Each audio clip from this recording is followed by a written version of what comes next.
Hello friend, good morning, जय हिंद। तो कैसे हैं आप लोग? आई होप कि आप लोग अच्छे होंगे। चलिए तो वीडियो को शुरू करते हैं। आज हम बात करने वाले हैं एक ऐसी शख्सियत की जिनको कौन नहीं जानता, जिसे मैं आपको पहले ही बता चुका हूँ। मुझे स्कूल टाइम सबसे मेरा फेवरेट सब्जेक्ट था, वो था हिस्ट्री।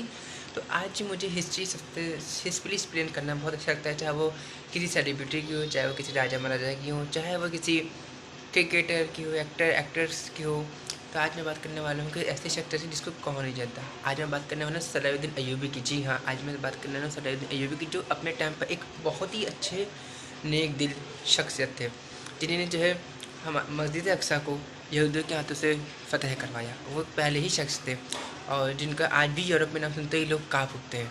आज मैं बात करना सलाहुद्दीन अय्यूबी की, जिन्होंने अपनी ज़िंदगी में रह के क्या करा, क्या नहीं करा, कौन से ऐसे फैसले करे, या कौन सी ऐसी जंगें लड़ी जिनसे उन्होंने मस्जिद अक्सा को फ़तह करवाया यहूदियों के हाथों से, और उनको अभी तक किस लिए जाना जाता है। ऐसी बहुत सी बातें। चलिए आइए उनकी एक वीडियो में देखते हैं। यरूशलेम शहर को आज के दौर में भला कौन नहीं जानता है, क्योंकि दोस्तों ये शहर हमारी दुनिया का वो मशहूर और पुराना शहर है कि जिसको हमारी दुनिया के तीनों ही मशहूर धर्म यानी यहूदी, मुस्लिम और ईसाइयों में पवित्र माना जाता है। यानी इन तीनों ही धर्मों को फॉलो करने वाले लोग यरूशलेम शहर को बहुत ज़्यादा अहमियत देते हैं।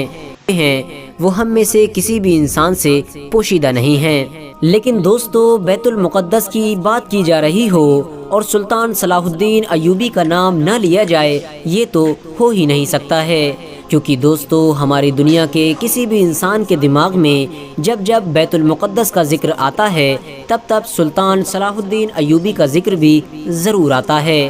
क्योंकि सुल्तान सलाहुद्दीन अय्यूबी ही इतिहास के वो योद्धा थे कि जिन्होंने बैतुल मुक़द्दस को फ़तह किया था।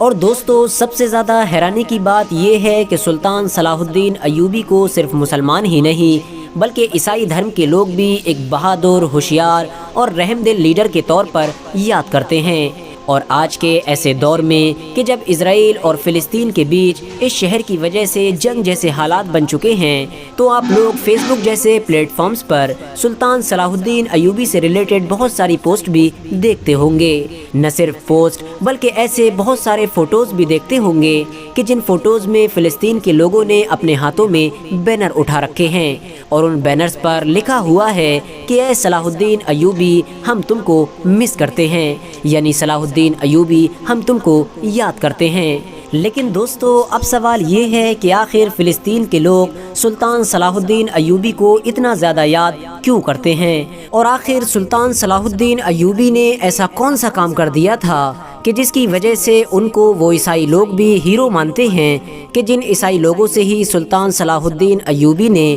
बैतुल मुक़द्दस को फ़तह किया था। RH नेटवर्क के नॉलेजेबल फ्रेंड्स, आप सभी लोग ये बात तो अच्छी तरह से जानते ही होंगे कि इस मशहूर और पाक शहर को सबसे पहले मुस्लिम इतिहास में हज़रत उमर फ़ारूक आज़म रज़ी अल्लाह ताला अन्हु ने फ़तह किया था, और हज़रत उमर ने इस शहर को बिला किसी जंग के ही फ़तह कर लिया था। उसके बाद लगातार कई सौ सालों तक ये शहर मुसलमानों के ही अंडर में रहा था। लेकिन फिर 1099 में एक बार फिर से सलीबी फ़ौजों के ज़रिए से इस शहर पर ईसाइयों ने कब्ज़ा कर लिया था। सलीबी फ़ौजों के ज़रिए से ईसाइयों का ये हमला इतना ख़तरनाक था कि चाहकर भी इस शहर की मुस्लिम फ़ौज ईसाइयों का मुकाबला न कर सकी थी और हथियार डालने पर मजबूर हो गई थी। लेकिन दोस्तों, सबसे ज़्यादा हैरानी की बात ये थी कि मुस्लिम फ़ौज के हथियार डालने के बावजूद भी ईसाइयों ने यरूशलेम शहर में वो तबाही मचाई कि जिसको पढ़कर आज भी इंसान का दिल दहल जाता है। उन लोगों ने न सिर्फ हज़ारों लोगों को कत्ल किया बल्कि बहुत बुरी तरह से लूटपाट भी मचाई थी। सलीबी फ़ौजी घरों में घुस घुस कर न सिर्फ मालो दौलत को लूटा करते थे बल्कि औरतों की इज्जतों को भी पामाल किया करते थे। दोस्तों, सलीबियों का ये जुल्म कितना ख़तरनाक था, इस बात का अंदाज़ा सिर्फ आप इस बात से लगा सकते हैं कि उस दौर की बहुत सारी ईसाई ताकतों ने भी सलीबियों के इस कदम को गलत बताया था, और उनका मानना था कि सलीबी जो काम भी कर रहे हैं वो उसूलों के ख़िलाफ़ कर रहे हैं। लगभग सारे ही इतिहासकारों का ये मानना है कि जब ईसाइयों ने 1099 में बैतुल मुक़द्दस को मुसलमानों से छीना था, तो उसके बाद पूरे शहर में ऐसा कत्लेआम मचाया था कि यरूशलेम शहर की हर गली खून से लाल हो गई थी। وہ جلد بازی میں قتل کرنے میں یہ بھی نہیں دیکھا کرتے تھے ہر عربی انسان سے ان لوگوں کو نفرت تھی۔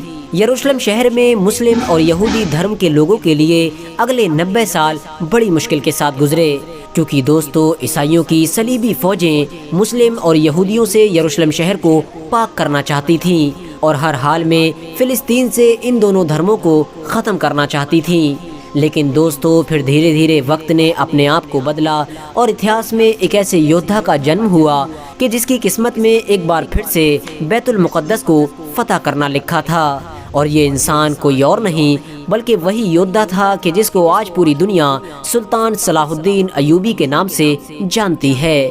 وہی سلطان صلاح الدین ایوبی کہ جس کو اتہاس کے سب سے ٹاپ کمانڈر میں سے ایک کمانڈر مانا جاتا ہے، اور پوری انگلش دنیا یعنی پوری عیسائی اور یہودی دنیا آج ان کو صلاح الدین کے نام سے بھی جانتی ہے۔ صلاح الدین ایوبی بچپن سے ہی یروشلم شہر کے بارے میں سنتے رہتے تھے، یعنی ان کو یہ خبر ملتی رہتی تھی کہ مسلمانوں پر یروشلم شہر میں کتنا زیادہ ظلم و ستم کیا جا رہا ہے۔ یہی وجہ تھی کہ وہ بچپن سے ہی یہ خواب دیکھا کرتے تھے کہ وہ ایک نہ ایک دن بیت المقدس کو ضرور فتح کریں گے، اور یقیناً سلطان صلاح الدین ایوبی نے اپنے اس خواب کو پورا کر کے دکھایا، اور 1187 میں اپنی ایک فوج کے ساتھ یروشلم شہر کی صلیبی فوجوں پر حملہ کر دیا۔ یہ حملہ اتنا خطرناک تھا کہ چاہ کر بھی صلیبی فوجیں سلطان صلاح الدین ایوبی کا مقابلہ نہ کر سکیں، اور ایک لمبے وقت تک محنت کرنے کے بعد آخرکار ہتھیار ڈالنے پر مجبور ہو گئیں۔ دوستو جب عیسائی فوجوں نے ہتھیار ڈالے اور یروشلم شہر سلطان صلاح الدین ایوبی کے حوالے کرنے کا فیصلہ کیا تو پوری دنیا کو یہ امید تھی کہ سلطان صلاح الدین ایوبی 1099 میں مسلمانوں پر کیے گئے ظلم و ستم کا بدلہ عیسائیوں سے ضرور لے گا۔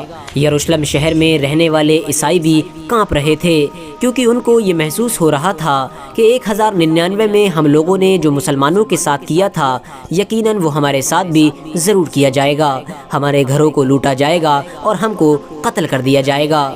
لیکن دوستو اس وقت پوری دنیا حیران رہ گئی کہ جب سلطان صلاح الدین ایوبی نے شہر کو فتح کرنے کے بعد سارے لوگوں کو معاف کر دیا۔ سلطان صلاح الدین ایوبی نے یروشلم شہر کے عیسائی بادشاہ کو اور اس کی فوجوں کو فوراً شہر خالی کرنے کا آرڈر جاری کیا، اور شہر میں رہنے والے عام عیسائیوں سے یہ وعدہ کیا کہ ان کی جان و مال کی حفاظت کی ذمہ داری میری ہے، تم لوگوں کو کسی بھی طرح کا نقصان نہیں پہنچایا جائے گا۔ دوستو یہی وہ چیز تھی کہ جس نے سلطان صلاح الدین ایوبی کو ہمیشہ ہمیشہ کے لیے اتہاس میں مشہور کر دیا، اور ان کو نہ صرف مسلمان بلکہ عیسائی بھی ایک ہیرو کے طور پر دیکھنے لگے تھے، اور آج تک سلطان صلاح الدین ایوبی کو پوری دنیا میں ایک بہادر اور ہوشیار کمانڈر کے طور پر ہی یاد کیا جاتا ہے۔ سلطان صلاح الدین ایوبی کے علاوہ ہمارے پورے اتہاس میں آج تک شاید ہی کوئی ایسا یودھا گزرا ہوگا کہ جس کو ہماری دنیا میں رہنے والے لگ بھگ سبھی دھرم کے لوگ نہ صرف عزت بلکہ ہیرو کی نگاہ سے دیکھتے ہوں گے۔ سلطان صلاح الدین ایوبی پر ہالی ووڈ انڈسٹری کی طرف سے ایک مووی بھی بنائی گئی تھی جس کو کنگڈم آف ہیون کا نام دیا گیا تھا۔ دوستو سلطان صلاح الدین ایوبی کے بعد بھلے ہی یروشلم شہر میں حکومتیں تو بدلتی رہیں، لیکن کبھی بھی یہ مسلمانوں کے ہاتھ سے نہیں گیا، اور اس شہر پر سب سے لمبے وقت تک جس سلطنت نے حکومت کی وہ سلطنت کوئی اور نہیں بلکہ سلطنت عثمانیہ تھی۔ وہی سلطنت عثمانیہ کہ جس کی بنیاد ارطغرل غازی کے بیٹے عثمان غازی نے رکھی تھی۔ دوستو اگر آپ لوگ سلطان صلاح الدین ایوبی کی پوری ہسٹری جاننا چاہتے ہیں تو آپ لوگ ڈسکرپشن میں موجود لنک کے ذریعے سے جان سکتے ہیں۔ بالکل نہ بھولے گا، مجھے بھی سپورٹ کریے تاکہ میں بھی اور لوگوں کے طریقے آگے بڑھ سکوں، اور آپ لوگ کے لیے ایسے بہت سی ویڈیو لاتا رہوں جس سے آپ لوگ دیکھیں۔ تو ویڈیو کو لائک ضرور کریے گا، اور میں اب ملتا ہوں آپ کی اگلی ویڈیو کے لیے، جب تک کے لیے جے ہند۔